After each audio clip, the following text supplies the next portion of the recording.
नमस्कार. मालिकेच्या आजच्या भागामध्ये आपल्याला पाहायला मिळणार आहे की इकडे यश आहे तो कावेरीला घेऊन घरी आलेला आहे। त्यानंतर कावेरीला आता एक संधी मिळालेली आहे स्वतःला सिद्ध करण्याची। सून म्हणून, धर्माधिकाऱ्यांच्या घरची सून म्हणून ती आता त्या घरामध्ये ॲक्सेप्ट केली जाणार आहे। हे सगळं कशा पद्धतीने होणार आहे ते आपल्याला आजच्या या व्हिडिओमध्ये पाहायला मिळणार आहे। परंतु घडतं असं की कावेरीने जी यशला लिहिलेली चिठ्ठी असते, ज्या चिठ्ठीमध्ये सगळं सत्य असतं, ती चिठ्ठी विद्याने विद्याकडे ठेवलेली असते आणि ती चिठ्ठी आता चुकून विद्याकडून आरतीच्या पुस्तकात ठेवलेली असते। ते आरतीचं पुस्तक इकडे माकडे दिलं जातं, कारण श्रावणी सोमवार असतो आणि श्रावणी सोमवारची पूजा सुरू असते। आता माने ती चिठ्ठी उघडलेली आहे, परंतु असा प्रॉब्लेम झालेला आहे, म्हणजे खरंच देवाचीच कृपा आहे, कावेरीचं सत्य सर्वांच्या समोर येऊ नये असं वाटत आहे। त्यामुळे तर हे सगळं घडलंय असं म्हणायला काही हरकत नाही, कारण तिथे जेव्हा मा ती चिठ्ठी उघडतात आणि तेव्हा त्यांना ते काही वाचायला दिसत नाही। त्या म्हणतात की अगं माझा चष्मा कुठे आहे विद्या, चष्मा आण तेवढा। आणि मग मा चष्मा मागतात। त्याच वेळी तिथे आलेली असते ती म्हणजे यामिनी, आणि यामिनी म्हणते बघू मी बघते काय आहे त्या चिठ्ठीमध्ये, असं म्हणत यामिनीने ती चिठ्ठी हातात घेतलेली असते। ती वाचणारच तेवढ्यात यशच्या लक्षात येतं, कारण यशने कावेरी आणि त्याचबरोबर विद्या या दोघींच्याही हालचालींवर बारीक लक्ष ठेवलेलं असतं। त्याला कळलेलं असतं नक्कीच काहीतरी असा प्रॉब्लेम आहे ज्यामुळे या दोघीजणी घाबरलेल्या आहेत। मग यश तिथे जातो आणि ती चिठ्ठी वाचायला सुरुवात करतो। तेव्हा त्याच्यात लिहिलेलं असतं की मी कावेरी ही उदय धर्माधिकारी म्हणजे उदय भाऊजींची बायको नाहीये, तर उदय भाऊजींची बायको ही माझी मैत्रीण काऊ होती आणि त्याचबरोबर आमच्या दोघींचीही नावं सेमच होती। परंतु एक प्रॉब्लेम झाला, तो म्हणजे अपघाताच्या वेळी काऊने माझ्याकडनं वचन घेतलं की मी आपल्या चिकूला चांगलं सांभाळलं पाहिजे आणि जोपर्यंत चिकूला मी सगळ्यांच्या सुरक्षित हातांमध्ये देत नाही तोपर्यंत मी चिकूचा सांभाळ केला पाहिजे, चिकूची आई बनून। हे सगळं त्याच्यात लिहिलेलं असतं। आणि तेव्हा मात्र आता यश ती चिठ्ठी वाचत असतो। यश ती चिठ्ठी वाचतो तेव्हा यशलाही धक्का बसतो, पण यश ती चिठ्ठी वाचताना एक तिथं सगळ्यांच्या समोर वाचून दाखवताना त्यात वेगळंच वाचत असतो, तो म्हणजे मी कावेरी धर्माधिकारी घराण्याची सून, माझी कर्तव्य सगळी पार पडणार आहे, या घरासाठी सदैव ऋणी राहणार आहे, असं सगळं त्याच्यामध्ये लिहिलेलं असतं। असं यशने वाचून दाखवलेलं असतं। कावेरी मग आता यशला विचारते तुम्ही असं का केलं, सगळ्यांना वेगळं का सांगितलं? त्यावरती मात्र यशचं असं म्हणणं असतं की तुम्ही खरे आहात ना, म्हणून असं केलेलं आहे। म्हणजे यशला माहिती आहे की कावेरी खरी आहे, ही गोष्ट यशने सर्वांच्या समोर आणलेली आहे आणि कावेरीच्या मनातल्या सगळ्या शंका दूर झालेल्या आहेत। तर इकडे हे सगळं कशा पद्धतीनं होणार आहे ते आपल्याला आजच्या या व्हिडिओमध्ये पाहायला मिळणार आहे। त्यासाठी प्रेक्षकांनो हा व्हिडिओ शेवटपर्यंत पहा। त्याचबरोबर चॅनलवरती नवीन असाल तर चॅनलला सबस्क्राईब करा, व्हिडिओला लाईक करा। तर इकडे आता सगळ्यांच्या समोर यश कावेरीला घेऊन येतो, कारण कावेरी ज्या परिस्थितीमध्ये असते त्यावेळेस ती तिथं बेशुद्ध पडलेली असते, तिच्यापर्यंत व्यवस्थित ऑक्सिजनचा पुरवठा झालेला नसतो। त्या भिंतीच्या मागे तिला ठेवलेलं असतं आणि त्याचबरोबर ती भिंत बांधून घेतलेली असते। अशा पद्धतीने कावेरीचा छळ मांडलेला असतो। त्या सगळ्यातून यशने हुशारीने कावेरीला घरी आणलेलं असतं। सगळेजण विचार करू लागतात की काय झालं हे सगळं, विद्यालाही धक्का बसलेला असतो। आणि तेव्हा मात्र विद्या म्हणते की काय झालं कावेरी वहिनींना, तेव्हा यश म्हणतो की विद्या वहिनी पाणी आणा। विद्या पाणी घेऊन येते आणि तिथं जो घडलेला प्रसंग असतो तो सगळा यश सांगू लागतो। तेव्हा यश म्हणत असतो की कावेरीने आपल्या निशाचा जीव वाचवण्यासाठी, आपल्या घराचं नुकसान टाळण्यासाठी एवढा सगळा स्वतःच्या जीवाची बाजी लावलेली आहे। आणि मग इकडे म्हणतात की अगं तिला उठव। विद्या म्हणत असते की डॉक्टरांना बोलवा। पण हे सगळं पाहून यामी आणि त्याचबरोबर पौर्णिमा, म्हणजे या पौर्णिमाच्या मुलीचं भलं केलंय कावेरीने, पण ते तिला दिसत नाहीये। तिला मात्र कावेरीलाच पाण्यात बघायचंय, म्हणजे हे मुद्दाम केलंय की काय असं वाटत असतं तिला ना, जरा पण काहीच वाटत नाहीये। त्या यामीच्या नादी लागून काहीही गोंधळ घालायला तयारच असते ही। तेव्हा मात्र मा हे सगळं ऐकतात, तेव्हा माला धक्का बसतो। मा म्हणतात काय सांगतोस यश हे सगळं? तेव्हा यश म्हणतो की हो, हे सगळं खरंच सांगत आहे मी। तेव्हा मात्र इकडे यश म्हणतो आता तरी तू त्यांना या घरची सून म्हणून स्वीकारशील का? इकडे का निशा जी आहे ती मात्र खूपच घायाळ, अगदी हतबल झालेली असते, नाराज असते। तिला वाईट वाटत असतं की कावेरी वहिनी माझ्यासाठी एवढं सगळं करत होती आणि मी कावेरी वहिनीला चुकीचं ठरवलं। मला असं वाटत होतं की तो खरा आहे माणूस। आणि इकडे पौर्णिमा आणि त्या यामी या दोघींनाही आता कळत असतं की आता आपण अडकले जाणार। आता नक्कीच काहीतरी गोंधळ होणार आहे ही गोष्ट लक्षात आल्यानंतर त्या दोघीही यशकडे पाहत असतात. तेव्हा मात्र इकडे पाहायला मिळतं की हे सगळं जेव्हा घडत असतं तेव्हा मा तिथे येतात आणि कावेरीला म्हणतात की हो बरोबर आहे, तुला संधी तर मिळालीच पाहिजे ना, असं मा म्हणतात आणि कावेरीचा हात पकडतात आणि तिला घेऊन घराच्या बाहेर जातात. आता सगळ्यांना धक्का बसलेला असतो, हे सगळं काय आहे, माने असं का केलंय हा प्रश्न सगळ्यांना पडलेला असतो आणि सगळेजण माकडे पाहत असतात. तेव्हा कावेरीला खेचत बाहेर आणलेलं असतं. मा म्हणतात कसं आहे, तू एक मुलगी म्हणून चांगली आहे, या घरासाठी जे काय केलं ते खरंच चांगलं आहे, चिकूची आई म्हणून चांगली आहे, पण कसं आहे माझ्या या सुनेच्या बाबतीतल्या एक वेगळ्या काही कल्पना आहेत, अपेक्षा आहेत, त्यापेक्षा जर तू पूर्ण करू शकलीस तर तुला मी या घरची सून म्हणून स्वीकारेल. हे सगळं चाललेलं असतं आणि त्याचबरोबर इकडे पाहायला मिळतं की या सगळ्या गोष्टी जेव्हा घडत असतात तेव्हा मात्र या सगळ्या गोष्टींमुळं आता इकडे मा जेव्हा हे बोलत असतात तेव्हा मात्र सगळ्यांना धक्का बसलेला असतो आणि त्याचबरोबर हे सगळं जेव्हा चालू असतं तेव्हा मा तिला सांगत असतात की माझ्या सुनेच्या एक अपेक्षा आहेत, ज्या सुनेच्या अपेक्षा आहेत ना त्या माझ्या पूर्ण झाल्या पाहिजेत असं मला नेहमी वाटतं. मग आता मा त्यांच्या सुनेबद्दलच्या ज्या अपेक्षा आहेत त्या इकडे सांगू लागतात. त्या म्हणतात की माझी जी सून आहे ना तिने अन्नपूर्ण असलं पाहिजे, उत्तम सुगरण असलं पाहिजे, उत्तम स्वयंपाक केला पाहिजे, त्याचबरोबर घराची सगळी व्रतवैकल्ये जी असतात, सणवार असतात, ते सगळं व्यवस्थित केलं पाहिजे, त्यासोबतच या सगळ्या गोष्टी माझ्या सुनेने केल्या पाहिजेत असं माझं म्हणणं आहे. माझं हे बोलणं ऐकल्यानंतर कावेरी म्हणते हो मी सगळं करायला तयार आहे, मी या सगळ्या गोष्टी मला मान्य आहेत असं कावेरीचं म्हणणं असतं. तेव्हा मात्र मा म्हणत असतात की विचार कर, वाटतं तेवढी सोपी गोष्ट नाही, अग्निपरीक्षा ही. तेव्हा ती म्हणते तुम्ही मला शिकवाल ना, मी करेल सगळं. बिचाऱ्या कावेरीला कुठे माहिती आहे की आता मा पुढे काय बोलणार आहे. मा मात्र पुढे बोलत असतात. त्या म्हणतात की नाही, मी काही तर शाळा उघडलेली नाही आहे तुला सगळं शिकवायला. हे ऐकल्यानंतर सगळ्यांनाच धक्का बसलेला असतो. सगळेजण पाहत असतात की हे सगळं काय आहे. तेव्हा इकडे यशचे बाबा असतात, त्यांना सुद्धा धक्का बसलेला असतो की असं का बोलतायत, ह्या मंडळींनी असं नाही बोललं पाहिजे असं वाटत असतं. आणि त्यासोबतच इकडे कावेरीला म्हणत असतात की बघ विचार कर, नाही तर तू निघून जा, या घरातली सून होणं किंवा या घरची सून म्हणून तुला स्वीकारायचं असेल तर या गोष्टी तुला जमल्या पाहिजेत. मग आता मंगळागौर येते, करूया ना मंगळागौर. नाही, तुझी मंगळागौर केली जाईल, पण एक गोष्ट लक्षात ठेव की त्या मंगळागौरीची सगळी तयारी तुला एकटीला करावी लागणार आहे. हे ऐकल्यानंतर मात्र आता धक्का बसलेला असतो. मंगळागौरीची तयारी आणि एकटीनं करायची, सगळेजण विचार करू लागलेले असतात की हे सगळं काय आहे, कारण मंगळागौर करायची आणि एवढी म्हणजे प्रश्नच पडलेला असतो, कसं शक्य आहे मंगळागौर करणं आणि एवढी तयारी एकटीनं करणं. तेव्हा कावेरी सांगते की हो मी तयार आहे, मी करेल, सगळी तयारी करेल, मी काहीच हरकत नाही आहे. कावेरीने मात्र आता मान्य केलेलं असतं, मंगळागौरीची तयारी करायची तिची तयारी आहे आणि मग विद्यालाही बरं वाटतं. परंतु मा मात्र थांबायलाच तयार नसतात. माच्या डोक्यात वेगळंच सुरू असतं आणि मा म्हणतात की ठीक आहे, आणि मग ती तयार आहे, ही अग्निपरीक्षा देण्यासाठी सुद्धा तिची तयारी आहे. ही गोष्ट ऐकल्यानंतर सगळेजण पाहू लागतात. तेव्हा आता पुढे मा बोलायला सुरुवात करतात, हे घे चाव्या. कावेरीला आत बोलवलं जातं आणि तिला चाव्या दिल्या जातात, म्हणजे घरचे अधिकार कावेरीकडे दिले जातात. आता कावेरी या घरची मालकीण होणार असते, म्हणून आता वाट लागते ती म्हणजे यामी आणि पौर्णिमाची. परंतु कावेरीचं मन त्यांना काय माहिती आहे, कारण कावेरीला हा मोठेपणा, पैसा, सोनं, संपत्ती काही नको आहे.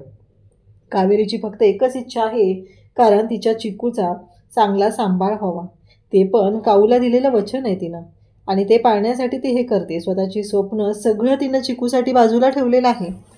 एक आई बनवून ती चिकूची काळजी घेत आहे. परंतु कावेरी आता पुढे येते आणि म्हणते की नाही, ह्या ज्या चाव्या आहेत ना ह्या मी घेऊ नाही शकत आहे.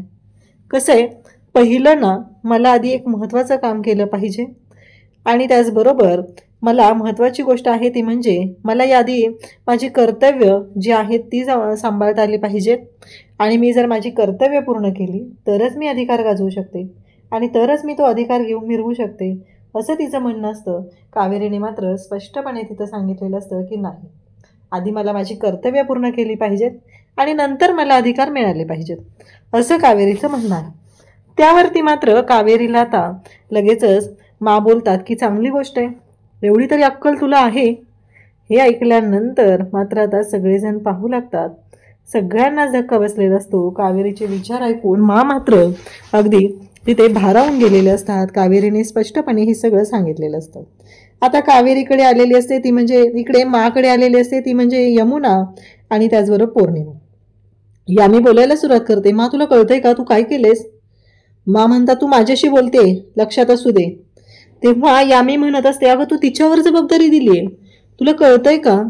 तेव्हा मात्र ती म्हणत असते की हो दिलीये मी जबाबदारी, पण तेव्हा मात्र हे बोलणं जेव्हा चालू असतं तेव्हा मात्र इकडे पाहायला मिळतं ते म्हणजे की ती म्हणते की नाही जमणार तिला हे सगळं.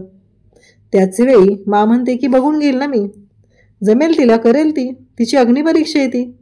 आणि त्याचबरोबर हे ऐकल्यानंतर यामी म्हणते ठीक आहे ती पास होईल, मी तिला फेल करायचं बघते आणि आम्ही तिला फेल करू. आता माचा विश्वास आहे तर माचा विश्वास कसा मोडून काढायचा हे मात्र इकडे आता यामी आणि त्याचबरोबर पौर्णिमा यांनी ठरवलेलं असतं. त्यासोबतच इकडे पाहायला मिळतं की यशच्या रूममध्ये कावेरी आलेली असते आणि मग कावेरी इकडे म्हणू लागते की तुम्हाला सगळ्यांना कसं कळलं मंदारबद्दल? तेव्हा यश म्हणतो की ते एवढं महत्त्वाचं नाही आहे आणि पोलिसांच्या ताब्यात दिलं ना त्याला, त्याने काय सांगितलं नक्की, काय काय सांगितलं त्यांनी? यश म्हणतो की काही घाबरण्याची गरज नाही आहे. तेव्हा कावेरी म्हणते मला सांगा ना त्याने काय काय सांगितले, काय काय कळलंय त्याच्याबद्दल. खरं तर कावेरीला वेगळीच भीती वाटत असते. कावेरीला माहिती असतं की तो मंदार आहे, तो किती निर्लज्ज माणूस आहे आणि नक्कीच त्याने असं काहीतरी सांगितलेलं असणार आहे की ज्यामुळं कावेरी जी आहे ती अडचणीत येणार आहे. ही गोष्ट कावेरीला चांगलीच माहिती असते. त्यामुळं कावेरी इकडे यशला विचारत असते, परंतु यश म्हणतो की काही नाही आहे. यश मात्र नॉर्मल बोलत असतो. तेव्हा तो म्हणतो की काहीही झालं तरीही माझ्यापासून मी तुम्हाला दुखावून दूर जाऊ देणार नाही, मला तुम्ही माझ्यासोबतच हवे आहात. हे यशचं बोलणं चाललेलं असतं आणि मनातल्या मनात तो बोलत असतो. त्यासोबतच इकडे पाहायला मिळतं की हे सगळं जेव्हा चालू आहे तेव्हा यशला आठवतं की कावेरी कोणत्या अवस्थेत होती, कोणत्या परिस्थितीतून तिला उचलून आणलेलं आहे. इकडे कावेरी बेशुद्ध पडलेली होती. या घरासाठी कावेरी एवढं करते ती खरी आहे, कारण तिने वारंवार तिचं सत्य सांगण्याचा प्रयत्न केलेला आहे. इव्हन तिनं चिठ्ठी लिहून सुद्धा यशला ते सांगण्याचा प्रयत्न केलेला आहे. त्यामुळं यशला काहीच फरक पडला नाही मंदारने सांगितलेल्या गोष्टींचा, की ती तुझ्या उदयदादाची बायको नाही आहे, ती दुसरीच कोणीतरी आहे. यशला काहीच फरक पडलेला नाही आहे. एवढंच काय तर यशला आणखी एक गोष्ट कळली, ती म्हणजे कावेरीवरती तिच्या बाबांच्या खुनाचे जे आरोप लावले जात आहेत ते पण खोटे आहेत, कारण ते सगळं मंदारने स्वतः सांगितलेलं आहे. त्यामुळं यशच्या मनात कावेरीबद्दलचा आदर आणखी वाढलेला आहे. त्यानंतर इकडे पाहायला मिळतं की यश कावेरी बोलत असतात आणि कावेरी निघालेली असते. तिचा पदर दरवाजात अडकतो. कावेरीला असं वाटतं यशने पकडलाय. कावेरी म्हणते की यश माझा पदर सोडा, तुम्हाला कळतंय का हे शोभत नाहीये. यश येतो आणि पुढे उभा राहतो. दोन्ही हात कावेरीच्या पुढे असतात. मग कावेरीच्या लक्षात येतं की तिचा पदर त्यात अडकलेला होता. मग कावेरी थँक्यू म्हणते आणि तिथून जाऊ लागते. खरं तर कावेरीनं ह्या सगळ्या गोष्टी ज्या असतात त्या अगदी मनापासून केलेल्या असतात. कावेरी हे सगळं मनापासून करत असते. तिला इकडे पाहायला मिळतं की या सगळ्या गोष्टी घडत असतात तेव्हा मात्र कावेरी यशकडे पाहते आणि त्याचबरोबर हे सगळं जेव्हा घडत असतं तेव्हा मात्र इकडे कावेरी यशकडे पाहते आणि थोडी लाजिरवाणी होते, कारण तिला सुद्धा धक्का बसलेला असतो आणि यश मात्र कावेरीकडे पाहतच राहतो. तेव्हा यश म्हणतो तू इतकी गोड आहेस ना, कोणीही तुझ्या प्रेमात पडेल. खरं तर यश स्वतः प्रेमात पडलेला आहे आणि ही गोष्ट त्याला स्वतःलाही मान्य आहे. तो कावेरीच्या प्रेमातच पडलेला आहे. त्यासोबतच इकडे पाहायला मिळतं ते म्हणजे आता दुसऱ्या दिवशी सगळी पूजेची तयारी सुरू असते. कावेरीला आता घरातल्या सगळ्या गोष्टी करायच्या असतात आणि त्यासाठीच तिची ही सगळी तयारी चाललेली असते.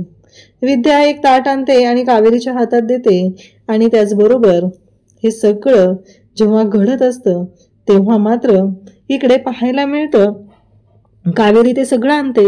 त्याच्यामध्ये एक आरतीचं पुस्तक असतं, वस्त्र राहिलेले असतात म्हणून विद्या परत जाते. मा येतात, कलश घेऊन आलेले असतात, त्यांना पूजा मांडायची असते आणि त्याचबरोबर हे सगळं जेव्हा घडत असतं तेव्हा मात्र इकडे पाहायला मिळतं ते म्हणजे मा म्हणतात की आता अजून बऱ्याच गोष्टी बाकी आहेत. आणि मग इकडे विद्या जाते आणि ती पाहते. तिच्या लक्षात येतं की नाही हे काहीतरी वेगळं घडत आहे. म्हणून विद्या म्हणते की नाही आत्ता लक्षात आलं, ती चिठ्ठी त्यात गेली आहे, त्या आरतीच्या पुस्तकामध्ये म्हणजे कावेरी वहिनींनी तर त्यांचं सत्य लिहिलेलं आहे आणि ती चिठ्ठी आता गेलेली आहे, तेव्हा मात्र इकडे विद्याला धक्का बसलेला असतो. विद्या धावतच निघालेली असते आणि मग तिला येऊन धडकते ती म्हणजे यामी. जाताना मग विद्या जी आहे ती यामीला म्हणू लागते की कावेरी वहिनींची चिठ्ठी आहे आणि ती कावेरी वहिनींची चिठ्ठी होती, ती त्यात होती असं विद्या बोलत असते. आणि तेव्हा मात्र यामी म्हणते, कसली चिठ्ठी, काय बोलतीस तू? यामीला मात्र माहीत नसतं, पण यामीला एवढं मात्र ऐकायला आलेलं असतं. मा म्हणतात, आता हे काय आहे नवीन, ह्यात कसली चिठ्ठी येऊन पडलेली आहे, असं माचं बोलणं चाललेलं असतं. आणि तेव्हा मात्र मा ज्या आहेत त्या बोलत असतात आणि म्हणतात, कसली यादी ठेवली काय माहिती, या मुलींचं ना काही सांगता येत नाहीये. विद्याने तर तोंडावर हात ठेवलेला असतो, ती घाबरलेली असते. आता माच्या हातात कावेरी वहिनींची चिठ्ठी पोहोचली, म्हणजे कावेरी वहिनींचं सत्य जे आहे ते समोर येणार आहे अशी भीती विद्याला वाटत असते. तेव्हा मात्र विद्या जी आहे ती बोलायला सुरुवात करते की नाही, आता मला काहीतरी केलं पाहिजे, असं सगळं विद्याच्या डोक्यात सुरू झालेलं असतं. आणि त्याचबरोबर विद्या म्हणते की नाही, मला आता विचार केला पाहिजे, मी काय करू, कसं करू, हा सगळा विचार तिचा सुरू झालेला असतो. मा मात्र ती चिठ्ठी वाचायला घेतात, परंतु मला काही दिसत नसतं. मा म्हणतात की काय लिहिलंय बरं याच्यामध्ये. तर उद्याच्या भागात आपल्याला पाहायला मिळणार आहे की मा विद्याला बोलवतात आणि विद्याला म्हणतात की अगं विद्या, माझा चष्मा दे गं तेवढा आणून. आता विद्या तर ऑलरेडी घाबरून गेलेली आहे, ती किती घाबरगुंडी आहे ते आपल्याला चांगलंच माहिती आहे. मग कावेरीला कळतं की ती चिठ्ठी माच्या हातात आहे, आता करायचं काय हा मोठा प्रश्न असतो. आणि तेव्हा मात्र इकडे कावेरी विद्या दोघीही बोलत असतात आणि मग यामी तिथे येते आणि म्हणते, दे इकडं मा, मी वाचून देते. यशचं मात्र बारीक लक्ष असतं आणि यश मात्र जातो आणि मग ती चिठ्ठी यामीच्या हातातून हिसकावून घेतो आणि म्हणतो, मी वाचतो. असं म्हणत यशने ती चिठ्ठी हातात घेतलेली असते आणि वाचायला सुरुवात करतो. त्यात तर पहिली गोष्ट लिहिलेली असते की मी कावेरी उदय सावंत, उदय धर्माधिकारी यांची बायको नाही आहे. म्हणजे इथंच सगळा मोठा बॉम्ब फुटला असता आणि वाट लागली असती, ही तर यशला चांगलंच माहिती आहे. तेव्हा यश त्या चिठ्ठीतली एक एक लाईन वाचत असतो आणि कावेरीकडे पाहत असतो. तेव्हा कावेरीला सुद्धा धक्का बसलेला असतो आणि त्यानंतर कावेरी हे सगळं जेव्हा ऐकते तेव्हा उदयने इकडे यशने वेगळंच वाचलेलं असतं. कावेरीने त्या चिठ्ठीत लिहिलंय त्याच्यापेक्षा सगळ्या चांगल्या गोष्टी वाचलेल्या असतात. या कुटुंबाशी ती बांधील आहे, या कुटुंबासाठी काहीही करायची तिची तयारी आहे, ती सगळं मनापासून करेल, हे सगळं यशने त्याच्यामध्ये वाचलेलं असतं.